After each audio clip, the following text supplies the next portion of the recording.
Bismillahirrahmanirrahim. Assalamualaikum warahmatullahi wabarakatuh.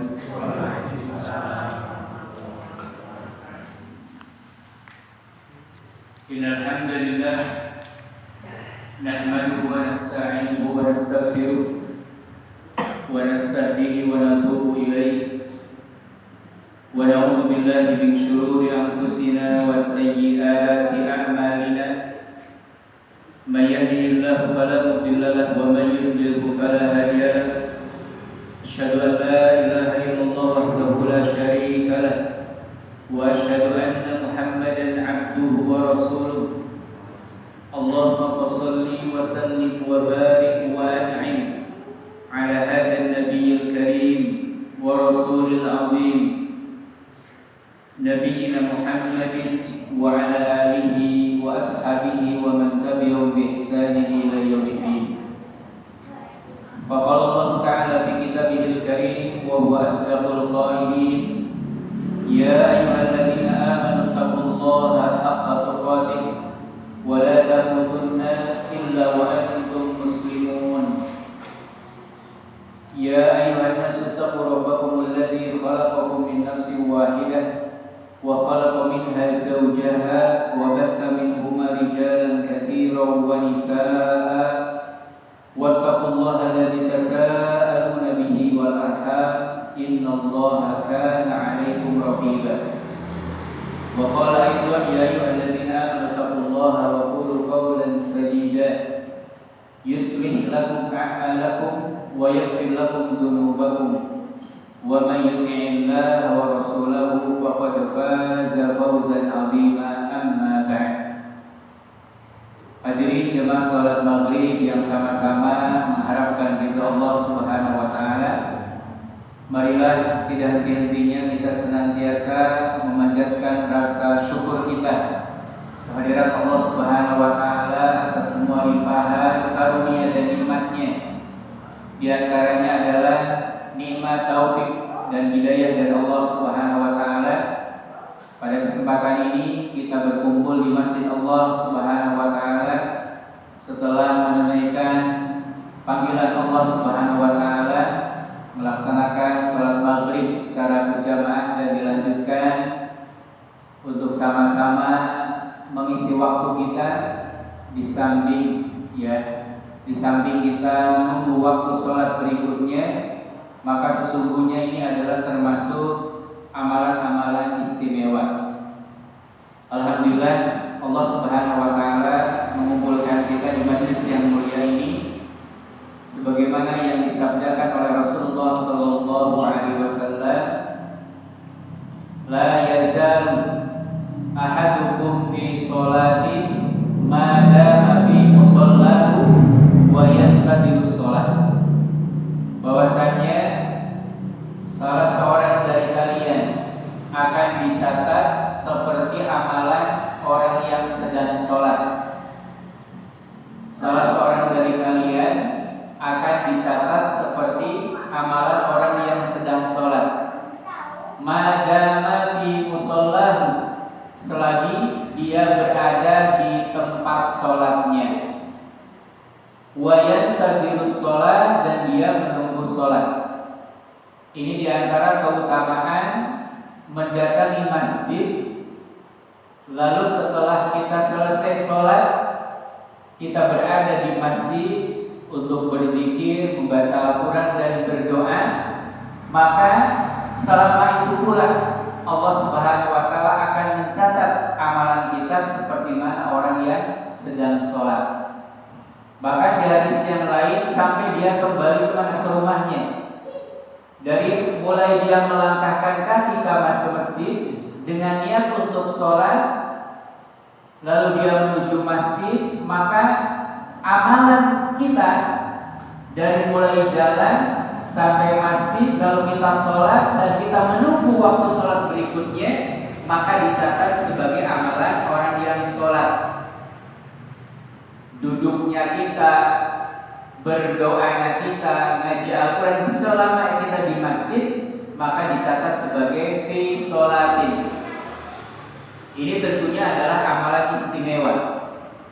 Jadi di antara amalan istimewa yang harus kita jaga, ya kalau tidak bisa setiap hari minimal 1 pekan sekali. Ya, ini keutamaan menunggu waktu sholat. Ini termasuk keutamaan atau amalan yang mulia, amalan yang hebat. Dulu mungkin pertemuan 2 tahun yang lalu, ya sebelum pandemi, dulu kita sempat membahas tentang amalan-amalan pembuka pintu langit. Ya, Rasulullah SAW dalam hadis Ibnu Majah disebutkan, ya, para sahabat waktu itu sholat maghrib bersama Rasulullah SAW. Ya, lalu setelah selesai sholat maghrib, ya, kalau tidak salah Ibnu Abbas menyebutkan sebagian dari kami ada yang tetap di masjid, ada sebagian kami yang pulang ke rumahnya. Lalu tiba-tiba Rasulullah SAW datang dari rumahnya, ya, dengan tergopoh-gopoh, bahkan disebutkan sampai suara Rasul tersengal-sengal, ya, datang kepada para sahabat yang masih ada di masjid. Rasulullah bersabda, "Abshiru, bergembiralah kalian. Hada wa rabbukum." Ya, Rabb kalian, ya, Allah Subhanahu wa taala qad fataha baban min abwabis sama. Allah Subhanahu wa taala telah membukakan satu pintu dari pintu-pintu langit. Jadi para sahabat yang masih ada di masjid ketika itu mendapatkan kabar dari Rasulullah SAW, "Abshiru hadza wa rabbukum qad fataha baban min abwabis sama." Bergembiralah kalian karena Rabb kalian telah membukakan satu pintu di antara pintu-pintu langit. Yaqulu, Allah Subhanahu wa taala berfirman, "Yubahi bikumul malaikatu." Bahwasanya Allah Subhanahu wa taala dia sangat membanggakan, membanggakan kalian di hadapan siapa? Di hadapan para malaikatnya. Apa yang Allah banggakan? Unduru li ibadi, lihatlah hamba-hambaku, qad qadaw fardatan, ya, hamba-hambaku telah melakukan satu salat fardu, wa yantabiruna ukhra, dan mereka pun sekarang sedang menunggu salat berikutnya. Ya, berarti antara maghrib dan isya ini termasuk amalan istimewa. Panjenengan ada di masjid setelah sholat maghrib sambil menunggu sholat, tapi di mana nunggunya? Di masjid. Itu termasuk amalan pembuka pintu langit. Apa yang dimaksud dengan membuka pintu langit? Ya, maksud dibuka pintu langit adalah diterimanya amalan-amalan kita. Karena amalan yang diterima itu adalah amalan yang dicatat oleh malaikat dan diangkat menghadap Allah Subhanahu wa taala. Ketika Allah ridho, maka Allah itu menerima amalan kita, dicatat di buku catatan amal kita. Tapi kalau amalan kita ditolak, maka amalan tersebut tidak akan diangkat. Amalan sholat kita, amalan ngaji Al-Quran, ya, karena yang diangkat itu adalah ucapan dan perbuatan. Perbuatan, ucapan, amal soleh itu akan diangkat. Itu salah satu maksud dibukakannya pintu langit. Berarti waktu ini adalah termasuk waktu yang mustajab. Dibukanya pintu langit juga adalah waktu dibukakannya pintu-pintu doa kita, sehingga kesempatannya banyak. Ya, di masjid ini Masya Allah dibukakannya pintu-pintu langit, dibukakannya doa-doa kita. Ini kesempatan yang luar biasa, ya. Bahkan jamaah yang dirahmati Allah Subhanahu wa taala, amalan kita ini termasuk di antara amalan yang akan menghapuskan dosa-dosa kita, dosa-dosa kecil, dan amalan yang akan bisa mengangkat derajat kita. Ini amalan nunggu sholat berikutnya. Rasulullah SAW bersabda, "Ala adullukum ala ma yamhullaha bihi al-khataya wa yarfa'u bihi darajat." Maukah aku tunjukkan kepada kalian amalan-amalan yang menghapus al-khataya, dosa-dosa kecil. Ya.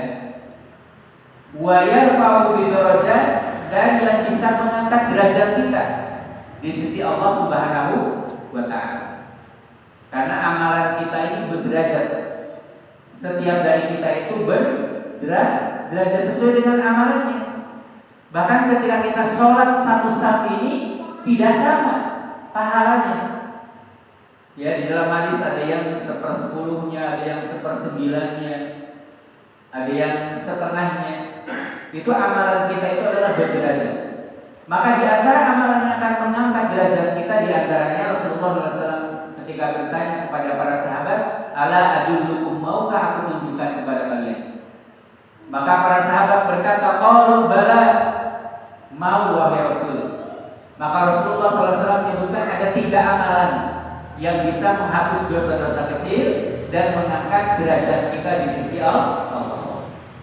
Yang pertama, masih ingat? Masih ingat dulu? Yang pertama adalah isbahul wudu alal makani. Ya. Isbahul wudu alal makani, menyempurnakan wudu pada saat-saat yang sulit, pada saat-saat yang dibenci. Kapan kira-kira? Musim dingin. Pas sedang males-malesnya untuk wudu, mau sholat, ya, itu pahalanya luar biasa. Kalau jenengan mau wudu kok, ya Allah, kok aman ya, habis banget, gitu ya. Maka di sanalah pahala yang besar. Apa yang dilakukan isbal? Isbal itu adalah menyempurnakan wudu kita. Sempurna wudunya. Jangan asal basuh muka, asal lepes ini masih ada yang tidak dibasuh. Tangan juga sempurna, semuanya sempurna. Itu amalan yang akan menghapus dosa-dosa kecil kita dan mengangkat derajat. Yang kedua adalah wa kasratul khuta ila masajid, memperbanyak langkah ke masjid. Banyak langkah ke masjid untuk sholat, untuk ibadah, untuk ngaji, ya, itu termasuk amalan. Nah, yang ketiga adalah wantidorus sholat ba'da sholat, menunggu satu sholat, ya, sholat berikutnya. Jadi amalan ini amalan yang istimewa. Jadi dengan nunggu maghrib sampai isya ini amalan yang luar biasa. Jamaah yang dirahmati Allah Subhanahu wa taala, kita akan melanjutkan pembahasan kita sesuai dengan tema. Pada bab beberapa ini masih kaitannya dengan birrul walidain, ya, berbakti kepada orang tua. Pada kesempatan ini kita akan memasuki hadis yang kedua.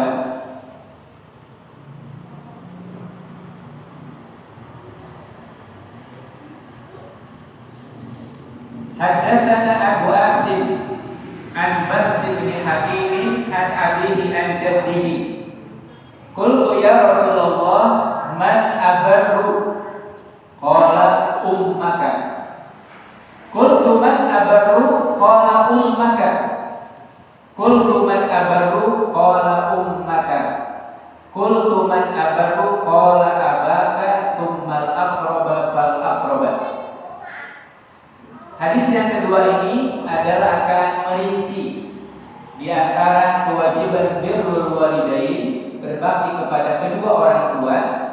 Hadis ini akan membahas yang pertama, berbakti kepada ibu. Ya, berbakti kepada siapa? Kepada ibu, bagaimana posisinya.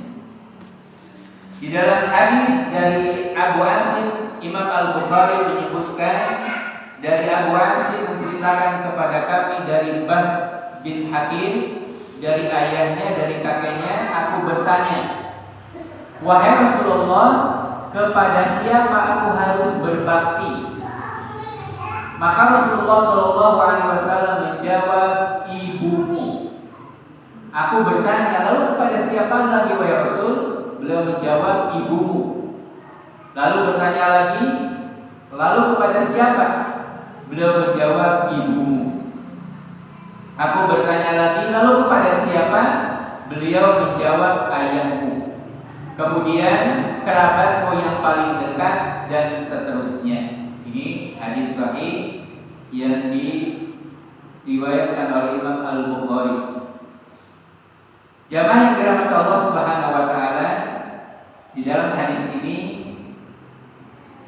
Rasulullah Shallallahu alaihi wasallam merincikan di antara keutamaan atau kedudukan seorang ibu dibanding siapa?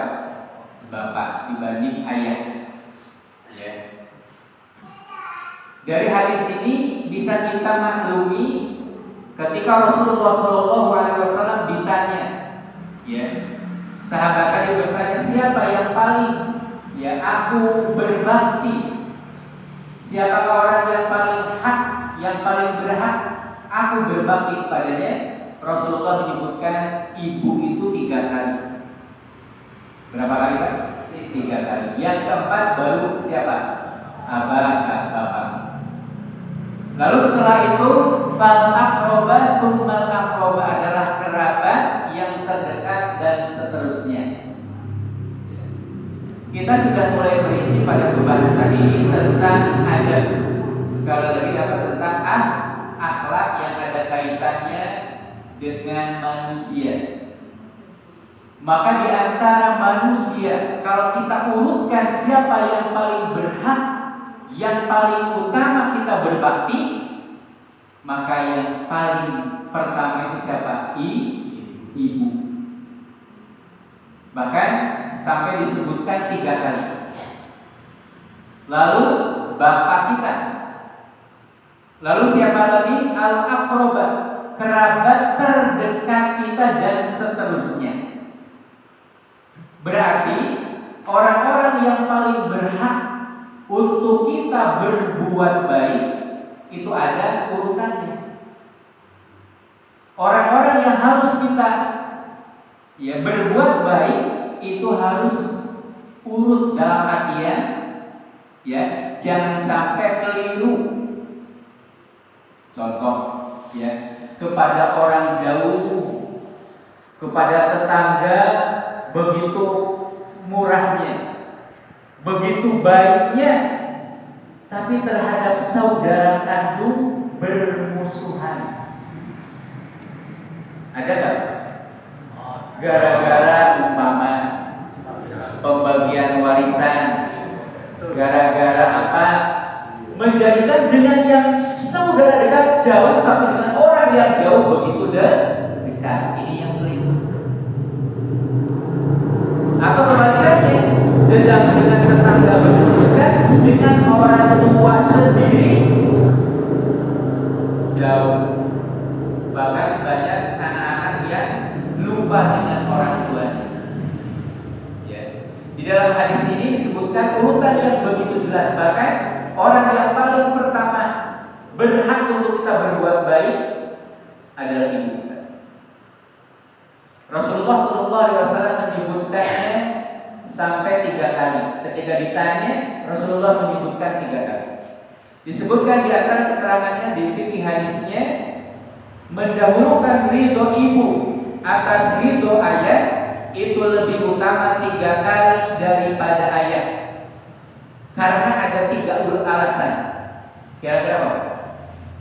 Alasan utamanya, ibu kita itu disebutkan 3 kali. Jawabannya kenapa? Alasan yang pertama, karena ibu kita yang menanggung derita ketika apa? Mengandung. Ketika mengandung itu termasuk kondisi yang dirasakan oleh setiap wanita yang merasakan beban wahnan ala wahnin, derita di atas penderitaan. Kalau bicara sama bapak-bapak yang gak nyambung, karena belum tidak bisa merasakan, membawa beban berapa kilo? Semuanya mungkin ada 9 atau 10 kilo. Ya, dari mulai usia ya kecil sampai 9 bulan itu adalah waktu yang luar biasa. Lalu penderitaan yang kedua apa? Saat melahirkan. Ya, di sanalah perjuangan antara hidup dan mati. Bahkan seorang ibu seandainya memilih, ya, mana yang harus selamat, tidak sedikit ibu yang memilih anaknya lebih untuk diselamatkan daripada diri. Ya. Lalu yang ketiga adalah waktu saat menyusui. Ini adalah 3 kondisi kodrat seorang ibu, ya, yang Rasulullah SAW tempatkan ibu itu kedudukannya 3 kali lebih daripada siapa? Bapak. Para ulama menyebutkan karena 3 kondisi itu, sehingga kita, ya, berbakti kepada ibu ini diutamakan 3 kali derajat, 3 kali lipat daripada siapa? Daripada bapak kita. Nanti ada penjelasan hadis tentang bapak ini. Jemaah yang dirahmati Allah Subhanahu wa taala, maka di dalam hadis ini Rasulullah SAW menjelaskan kepada kita tentang urutan, ya, mana yang harus kita utamakan. Ya, kalau kita bisa mengutamakan keduanya, utamakan. Ya, tetapi kepada ibu ini, ya, perhatian kita kepada ibu harus lebih. Ya. Maka jamaah yang dirahmati Allah Subhanahu wa taala, ketika perintah berbakti kepada ibu ini menempati kedudukan yang paling utama, maka tentunya pahala atau kebaikan-kebaikan seseorang yang akan diraih juga akan mendapatkan keutamaan yang besar. Siapa yang memuliakan ibunya, barang siapa yang berbakti kepada ibunya, pasti Allah Subhanahu wa taala akan berikan kebaikan-kebaikan yang baik pula. Maka kebalikannya, barang siapa yang menyia-nyiakan seorang ibu, barang siapa yang dia tidak berbuat baik kepada ibu, tidak berbakti, maka di sana ada ancaman yang berat. Bahkan di antara dosa yang hukumannya itu akan disegerakan. Kapan? Di dunia. Jadi di antara dosa itu ada yang Allah tahan, hukumannya itu nanti di akhirat. Itu dosa yang berat. Ya. Ada dosa yang Allah itu balas langsung di dunia. Itu akan meringankan kita di akhirat. Umpama kita berbuat dosa, lalu Allah Subhanahu wa taala berikan balasannya langsung di dunia. Itu ringan. Daripada balasannya itu nanti akan Allah Subhanahu wa taala kumpulkan di akhirat, itu jauh lebih berat. Umpama kita bermaksiat, lalu Allah balas dengan mungkin ujian, sakit, kecelakaan dan segala macam.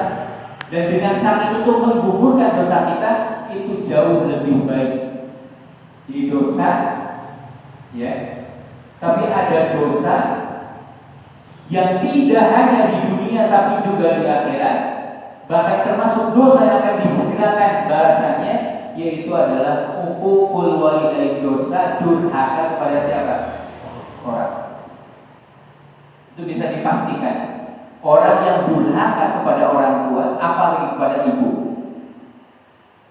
itu pasti di dunia itu pasti akan celaka. Pasti akan celaka. Saya membaca salah satu riwayat tentang bagaimana salaf atau orang-orang salafus saleh terdahulu mereka berbakti kepada orang tuanya. Jadi disebutkan ada seorang tabi'in, dia itu mencari di satu tempat orang yang paling buruk akhlaknya dengan orang tuanya. Dia mencari kabar, mencari informasi masuk di suatu tempat, ya, siapa orang yang paling buruk dengan orang tua? Siapa yang paling durhaka dengan orang tua?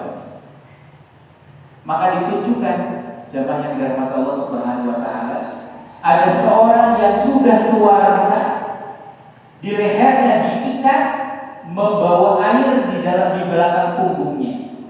Sementara di belakangnya ada orang yang masih muda memegang pecut, cambuk. Sambil mencambuki orang ini disuruh jalan. Maka tabi ini berkata, alangkah celakanya apa yang kamu lakukan terhadap orang ini. Ya. Maka sahabat tabi ini berkata, siapa orang tua ini? Maka orang yang muda tadi mengatakan, ini adalah bapakku. Ini siapa? Bapak.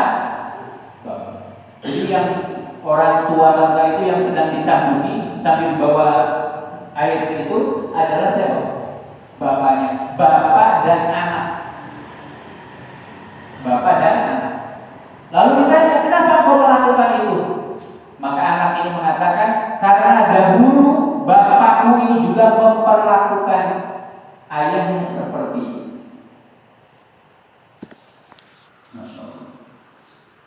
Karena bapaknya itu yang sedang dicambuki dulu juga memperlakukan siapa? Bapaknya seperti itu. Jadi hubungannya dengan orang tua itu pasti akan dibalas di mana? Di dunia. Maka jamaah yang dirahmati Allah Subhanahu wa taala, para ulama menyebutkan batasan-batasan tentang bagaimana taat kita kepada orang tua. Ya, ukuran taat itu sampai mana? Ya, maka kita akan sebutkan di dalam hadis. Mungkin sering kita mendengar tentang kisahnya siapa? Tentang Jurayj. Ya, tentang kisah Jurayj. Jurayj ini pada masa sebelum Nabi Muhammad Shallallahu Alaihi Wasallam. Ya, Jurayj ini termasuk yang disebutkan oleh Rasulullah Shallallahu Alaihi Wasallam tentang peristiwa anak bayi yang bisa bicara. Itu siapa? Isa bin Maryam. Ya, yang kedua adalah Ashabul Ukhdud. Ketika seorang ibu akan masuk ke dalam kobaran api, tiba-tiba anak bayinya berkata, masuklah itu ke dalam api. Karena itu adalah ridho Allah Subhanahu wa taala. Bisa orang-orang yang dibakar di parit, orang-orang yang beriman yang tidak mau tunduk kepada raja yang zalim, pada waktu itu mereka dimasukkan ke dalam api yang menyala. Lalu ada seorang bayi menyemangati ibunya. Dan yang ketiga ini kisah Jurayj. Ini ada kaitannya dengan batasan berbakti kepada orang tua. Kisah Jurayj ini disebutkan di dalam hadis Al-Bukhari dan Muslim.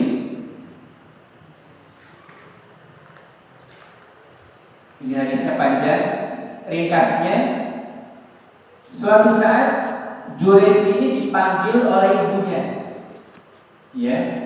Jurayj ini adalah seorang ahli ibadah, seorang abid ahli ibadah. Dia mempunyai tempat khusus untuk ibadahnya. Disebut dalam hadis Sauma, itu adalah tempat khusus untuk ibadah. Suatu hari ketika Jurayj ini sedang ibadah, sedang sholat, ibunya memanggilnya dengan suara keras, memanggil siapa? Jurayj. Hei Jurayj, ini ibumu. Waktu itu Jurayj sedang dalam keadaan sholat. Dia bingung menjawab panggilan ibu atau dia melanjutkan sholat. Akhirnya dia memilih apa? Melanjutkan sholat. Ibunya tidak dijawab. Lalu kedua kalinya ibunya datang lagi, memanggil Jurayj. Wahai Jurayj, ini ibumu, aku memanggil. Jurayj pun sama bingung. Apakah aku harus menjawab panggilan ibu saya atau melanjutkan sholat? Akhirnya Jurayj pun tetap dengan keyakinannya, dia melanjutkan sholat. Yang ketiga kalinya ibunya datang dengan marah. Sudah 2 kali tidak dijawab. Padahal Juraij ini dalam keadaan apa? Sholat. Akhirnya ketiga kalinya ibunya dengan meninggikan suaranya memanggil Juraij yang ketiga kalinya. Wahai Juraij, jawab, aku ini ibumu memanggil.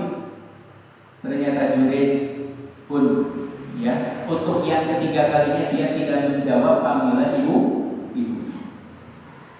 Akhirnya dalam keadaan kesal, ibunya marah. Lalu ibunya mendoakan keburukan terhadap siapa? Juraij. Apa doa ibunya? Ya Allah, jangan Engkau wafatkan dia sebelum dia melihat wajah para pelacur. Apa? Ini orang soleh, ahli ibadah, didoakan oleh ibunya karena kesel. Mungkin bahasanya itu bukan doa lah, mungkin sumpah serapah ibu. 3 kali dipanggil orang nyaut-nyaut. Dengan kesalnya ibunya itu mengatakan seperti itu. Ya, jangan engkau matikan dia sebelum dia melihat wajah para pelacur. Ternyata doanya ibu itu Pak cespleng, manjur. Doanya ibu itu manjur. Disebutkan di satu tempat ada seorang penggembala. Karena kehujanan dia berteduh. Lalu datanglah seorang wanita penzina juga berteduh di tempat yang sama. Sampai akhirnya terjadi perzinahan. Terjadi perzinahan dan sampai melahirkan seorang anak. Akhirnya si wanita penzina ini diserahkan kepada raja penguasa pada waktu itu untuk diadili. Untuk apa? Untuk diadili. Dan ketika di pengadilan ditanya siapa bapakmu, siapa pelakunya, siapa bapak anak ini, maka dengan enteng wanita penzina itu berkata, tuh, sambil menunjukkan tempat ibadahnya siapa? Juraij. Bapak dari anak ini adalah ahli ibadah itu, Juraij. Akhirnya sontak masyarakat pada waktu itu tidak nyangka orang yang soleh ahli ibadah itu berbuat demikian. Maka dengan marahnya masa waktu itu mengobrak-abrik tempat ibadahnya Juraij. Diratakan tempat ibadahnya habis. Juraij pun dibawa ke tempat penghakiman. Ditali tangannya. Dan saat itu pula Juraij melihat wanita penzina. Tapi Juraij itu tersenyum. Ketika melihat penzina itu dia tersenyum.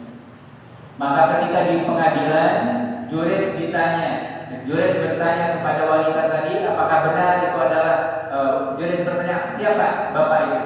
Siapa bapak dari anak ini? Maka wanita penzina masih mengatakan ini Juraij.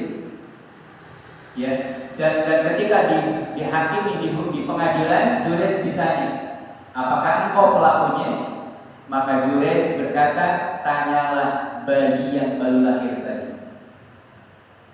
Tanyalah bayi yang baru lahir. Ini diantara karomah seorang ahli ibadah.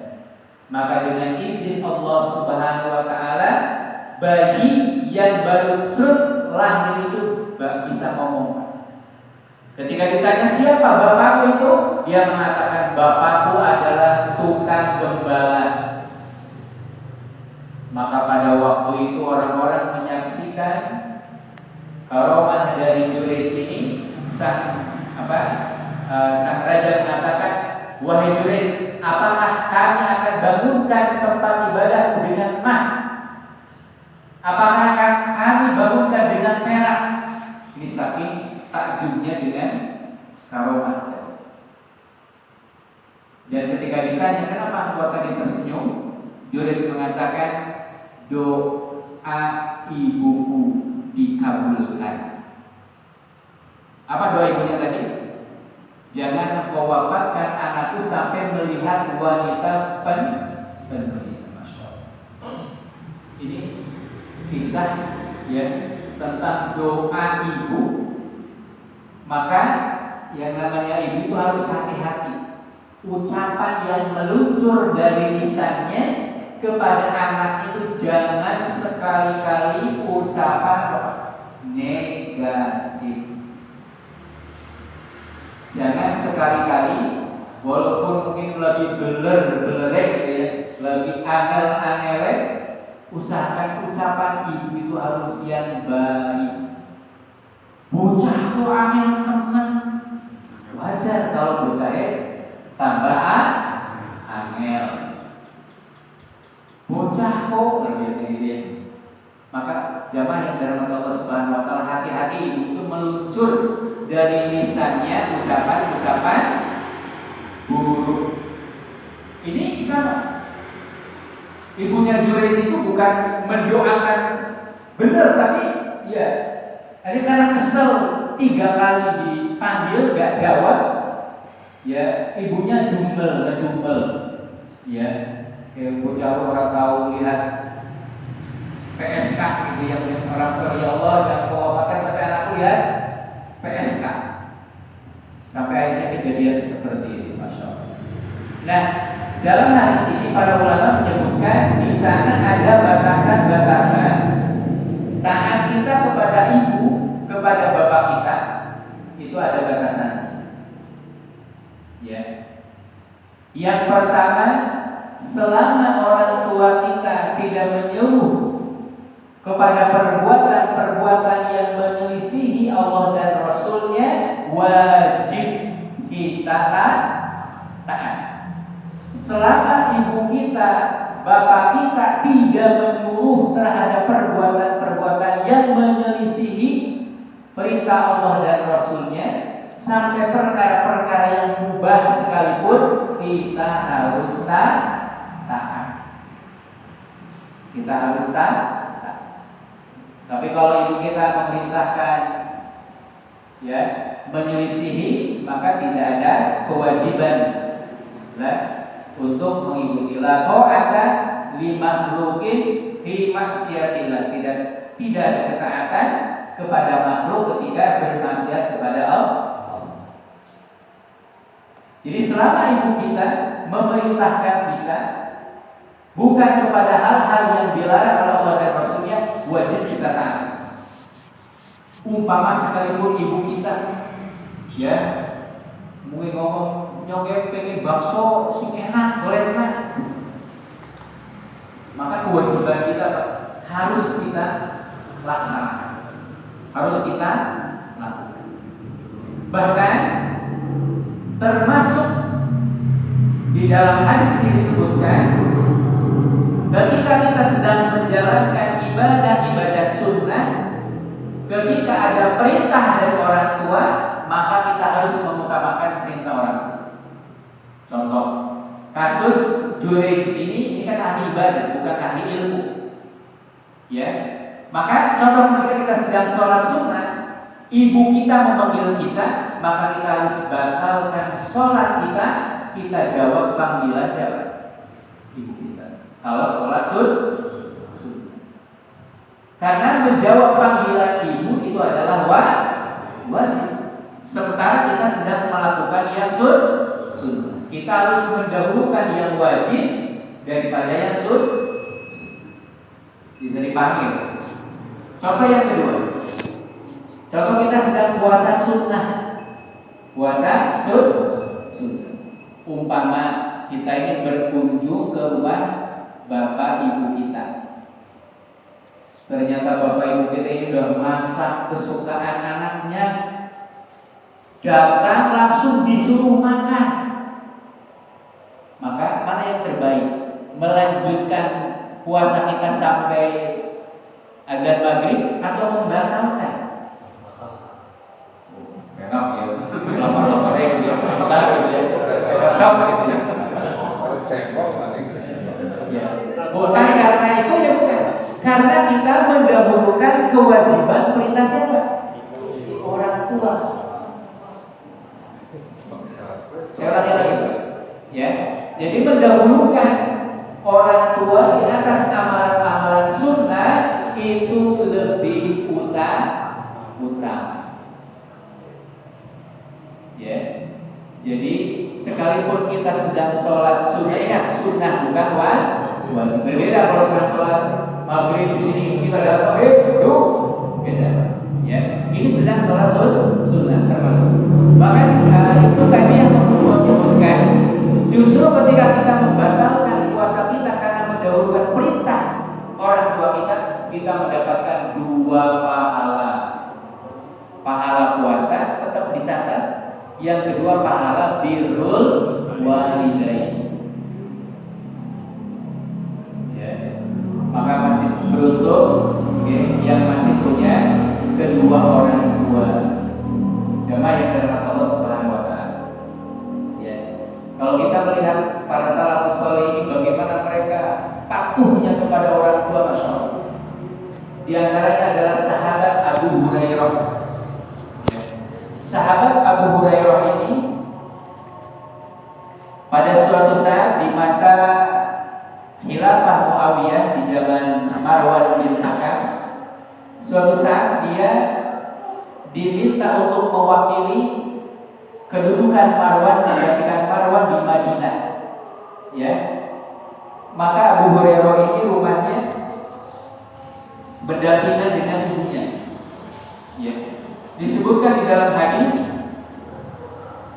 Abu Hurairah itu setiap dia akan keluar rumah, ya, setiap dia akan keluar rumah, dia berkata kepada ibunya, fa idza arada ayakhruja waqafa ala babina. Ini sahabat Abu Hurairah. Ya, Abu Hurairah ini adalah sahabat yang paling banyak meriwayatkan hadis.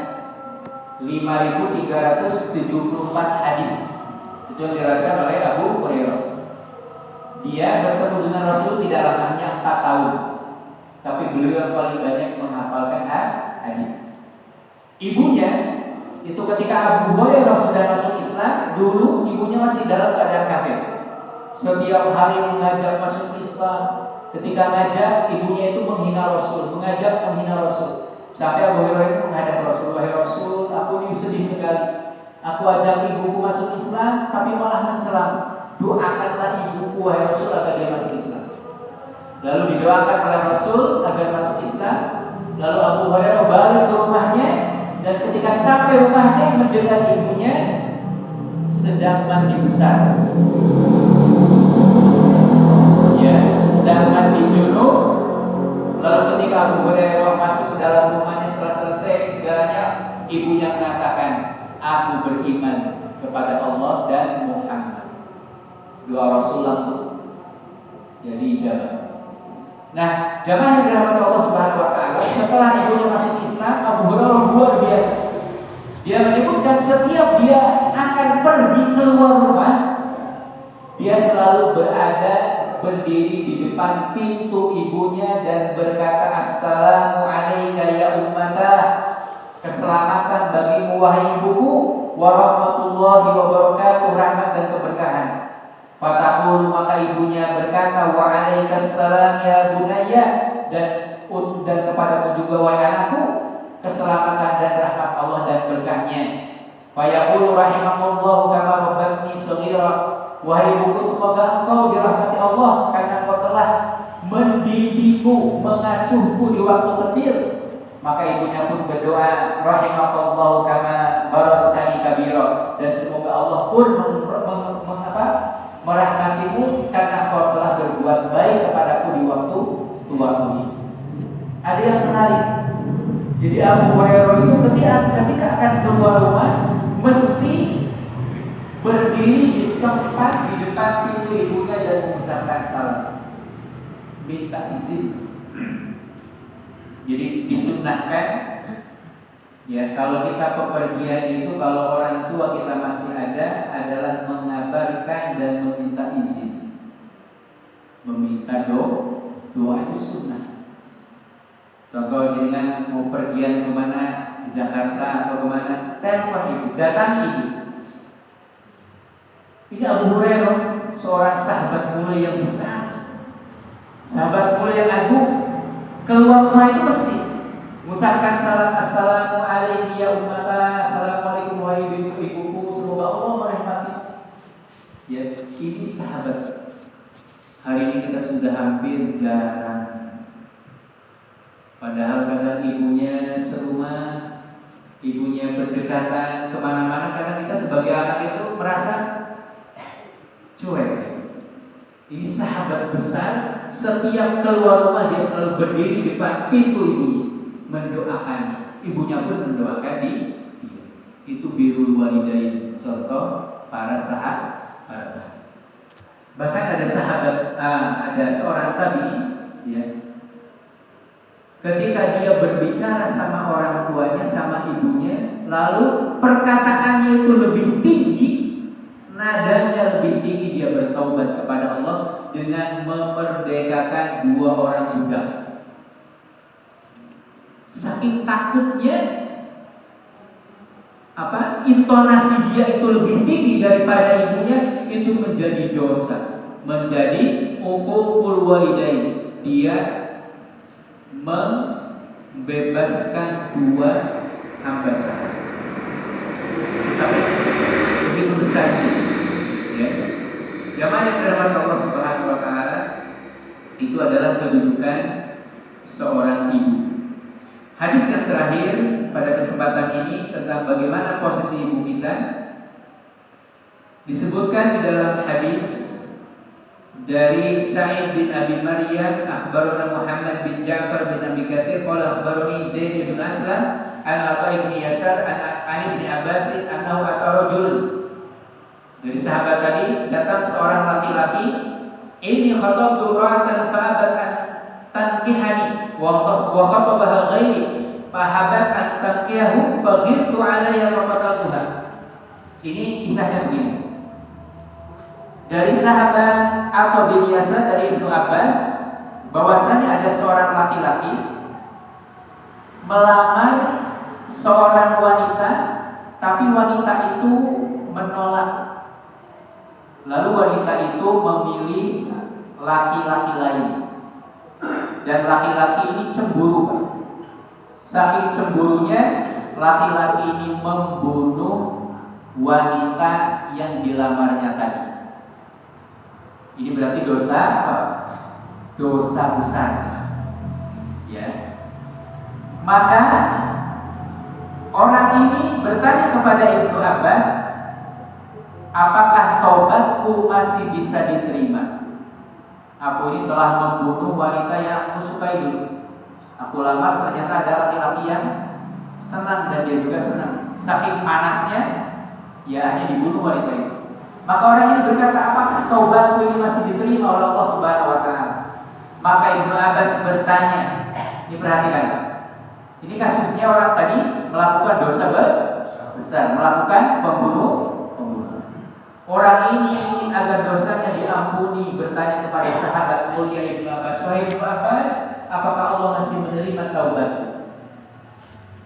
Maka Ibnu Abbas bertanya, ahayyun ummuk? Ini pertanyaan menarik.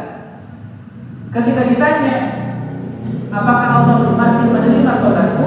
Maka solusi pertama dari Ibnu Abbas berkata, apakah ibumu masih hidup?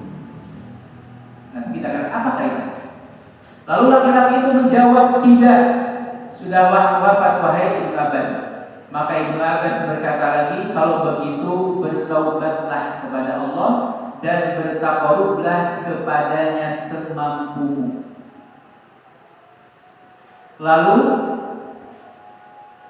sahabat ini bertanya kepada Ibnu Abbas, kenapa engkau tanyakan apakah ibunya masih hidup atau tidak?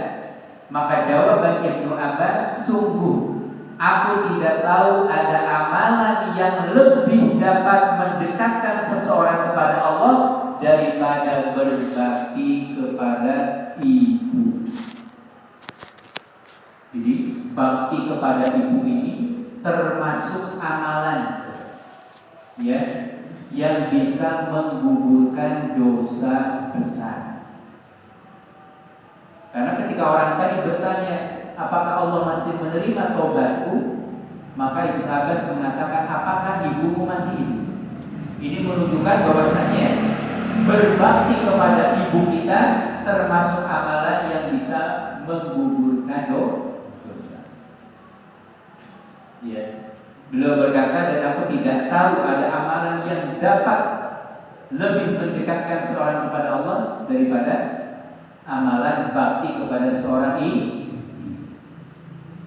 Ya, jadi bakti kepada ibu ini termasuk amalan yang luar biasa.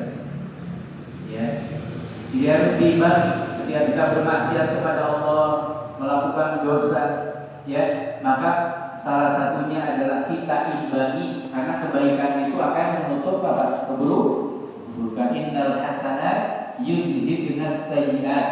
Kebaikan-kebaikan itu akan menghapuskan dosa-dosa. Nah, di antara yang dosa-dosa, ya, yang mampu mendekatkan diri kepada Allah Subhanahu wa taala adalah berbakti kepada siapa? Kepada ibu kita. Jadi utamakan ibu kita. Jamaah yang dirahmati Allah Subhanahu wa taala, itu dua hadis pada kesempatan ini yang menjelaskan tentang kedudukan ibu kita. Ya, kedudukannya lebih utama dari bapak kita. Bahkan Rasulullah menyebutkan ada 3 tingkatan ya keutamaan tentang ibu kita. Dan amalan-amalan bakti kepada orang tua, khusus kepada ibu ini adalah termasuk amalan yang utama, amalan yang akan menggugurkan dosa-dosa insyaallah. Maka untuk itu perbanyaklah berbakti kepada orang tua kita. Jadi bakti itu bahasanya luas. Yang namanya ihsan itu adalah seluruh perbuatan ya yang menjadi catatan pahala. Itu namanya bakti kepada orang tua, dengan ucapan, dengan perbuatan, dengan harta, itu semuanya dicatat sebagai kebaikan. Ya, apa yang kita keluarkan untuk orang tua kita, memenuhi kebutuhannya, ya segala macam ucapan, ini termasuk amalan bakti yang pahalanya besar. Ya, yang Rasulullah SAW sebutkan dari saat kemarin, ya, setelah amalan, ya sebelum amalan jihad, ya, sebelum amalan jihad adalah bakti kepada kedua orang tua. Ya, sholat, bakti kepada orang tua, lalu jihad. Ini termasuk amalan yang istimewa, berbuat baik kepada orang tua kita, terutama ibu kita. Jamaah yang dirahmati Allah Subhanahu wa taala, itu yang bisa saya sampaikan. Mudah-mudahan ada manfaatnya, kita bisa amalkan, terutama bagi kita yang masih mempunyai kedua orang tua yang masih hidup. Itu adalah kesempatan ya surga yang Allah masih bukakan untuk kita, maka maksimalkan ya.